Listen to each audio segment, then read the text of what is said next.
High, good afternoon. এই দেখো, আজকে আমি না, এটা সোনাই করেছিল, আমি একটু হেল্প করেছিলাম ওকে। এটা আলু আর ডিম ভর্তা করেছে, সেটা তোমাদেরকে দেখাচ্ছি আমি। শুকনো লঙ্কা অনেকে ভেজে করে, যে তো আমি এটা করেছিলাম আজকে।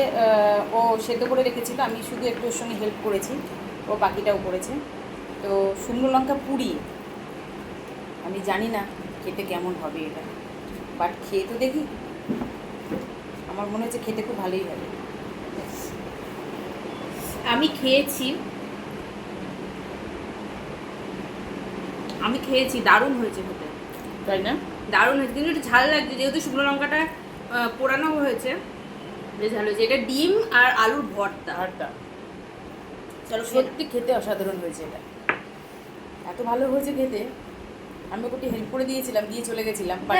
ডিম আলুর ভর্তাটা বেশিরভাগ তুমিই করেছো। এটা সেদ্ধটা তো আমি করে দিয়েছি, মেখে এটা মায়ের হাতের মাখাটা মায়ের হাতের।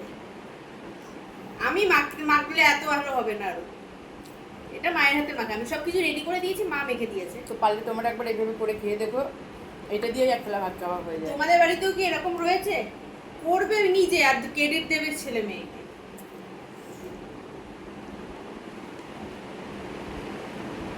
আর আমি যেটা করেছি সেটা হচ্ছে এটা আবার লাস্টে খেয়ে বলবে কেমন হয়েছে।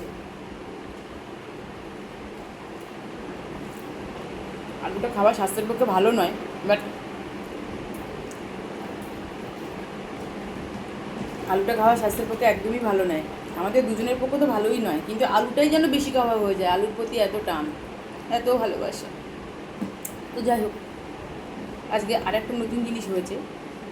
নতুন বলতে বলবো না, এটা আমরা মাসে একবার খেয়েই থাকি। মানে এটা আমার মেয়ের থেকেই খাওয়াটা এসেছে আমার। আমি আগে কখনোই খেতাম না, কোনো দিন, এত বড় হয়ে গেছি কোনো দিন আমি খেতাম না। আমাদের বাড়িতেও কোনো দিন খায় না, কিন্তু ও যে কোত্থেকে খাওয়াটা শিখেছে। আমি এটা খেয়েছি শান্তনুর সঙ্গে একবার রেস্টুরেন্টে গিয়ে, সেখানে শুধু লিভার কষা ছিল। কি ছিল?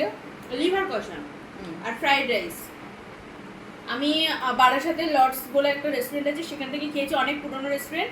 ওর কাছ থেকে ও আমাকে খাওয়া শিখিয়েছে, সেখান থেকে আমি বাড়িতে এসে ভাবলাম, ওখানে করেছিল একটু চাইনিজ টাইপের, আর আমি বাড়িতে বাঙালিয়ানা টাইপের মাংসের মতো করে করা শিখেছি, আর সেই থেকে মাকে খাওয়া ধরিয়েছি। তো সেখান থেকেই আমি খাওয়াটা শুরু করেছি।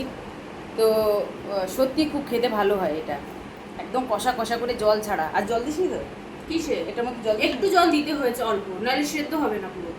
ঢেকে ঢেকে করেছি, কিন্তু একটু জল দিতে হয়েছে অল্প। যাই হোক, এর আগে আমি রান্না করেছিলাম, কোনোদিন জল দিইনি, আমি একটু বেশি আবার তেলে করলে না, যেহেতু এর থেকে তো তেল বেরিয়েছে, তো খেতে সত্যি খুব টেস্টি হয়। ওটা দিয়েই ভাত খাওয়া হয়ে যায় কষা কষা। যারা খেতে ভালোবাসে না, যদি রান্নাটা ঠিকঠাক করতে পারো না, সত্যি অসাধারণ লাগে। অনেকে খেতে চায় না, গন্ধ পায়। আমিও পেতাম আগে, কিন্তু ওর সঙ্গে থাকতে থাকতে আমিও খাবারটা শিখে গেছি। এখন আর খুব একটা সমস্যা হয় না। এখনই যেই 15 দিন 20 দিন 1 মাস হয়ে যায়, তখন মনে হয় কি আর একটু হলে মনে ভালো হতো। আমাদের প্রত্যেক মাসেই হয়। তো কালকে গেছিলাম একটু মাংস আনতে, তা আমি দেখলাম যে দেখি মাংস নেবো না, গিলেমেটেই নিয়ে যাই। তো সেটাই নিয়ে চলে এসেছি। আর গিলেমেটে তুমি বলো কিরকম মানে চাহিদা?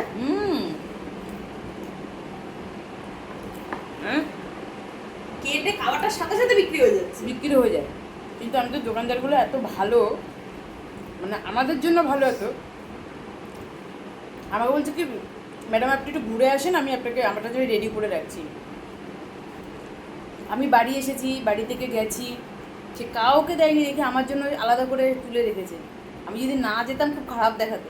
একবার ভাবছিলাম যে আমি যাবো না, কালকে সকালে যেয়ে নিয়ে আসবো। আবার ভাবছি যে না, আমি যদি না যেতাম, ভদ্রলোক আমার জন্য রেখেই দিয়েছিল। গিয়ে দেখি পুরো প্যাকেট করে রেখেছে।